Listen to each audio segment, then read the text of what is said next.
in Indonesia for 2 years, and I was doing a project on outcome schizophrenia. I was working with a lot of people who were mentally ill. And one of my subjects was an older man who I interviewed for every month, for an hour to a month, for about a year. We talked about his whole life, his problems he had had. It was only in our last interview, this is in 1997, that he started describing certainly the most important event of his life, which was witnessing his father's death in 1965 in Bali, after the Gate Tigapulas, the September 30th movement, and the subsequent mass killings that occurred in Indonesia. And at that time, I thought it was very odd that this event, he saw his father killed, he saw many people in his village killed, and he had never spoken about it to anyone.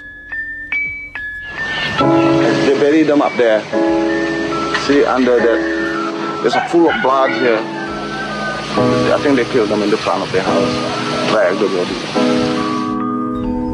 So I went back to the United States, and I wrote papers, and I was teaching at UCLA, and then September 11th happened in our society, and we saw the tremendous devastation that occurred because of this event. And actually, in the following year, there was the October bombing in Bali, and I organized a conference on childhood and trauma and culture and the brain, and looking at the effects of that traumatic events have on children and on children as they become adults, and thinking about the relationship between children's development, exposure to horrific violence and trauma, and how it affects their development. And then, I was interested in mental health and healthcare, yet it seemed to me that in order to understand the mental health of my subjects, I needed to understand the history and politics of that period. So I was working on documentary films. We had done a film on Tourette syndrome, which is a psychiatric disorder, on schizophrenia, and I realized a film on post-traumatic stress disorder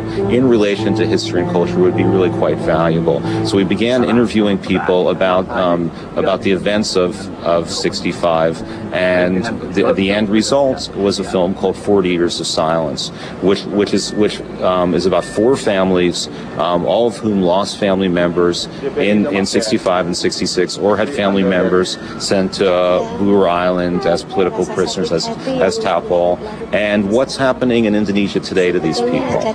And then at the same time, so there's 4 stories of 4 adults, all of whom as children, witnessed and experienced tremendous stress and trauma and fear, and also because they lived under the new order with this status of tidak bersih lingkungan, this unclean environment status.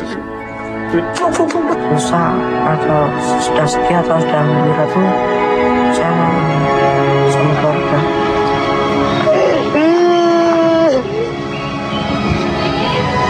Soalnya saya tidak mau saya dikuasai rasa dendam, rasa sakit hati yang berlarut-larut di hati saya. The goal is to have as many people see it as possible, and to get as much dialogue going as possible, both in the United States about this event, because and in Indonesia also. Our new president, President Obama,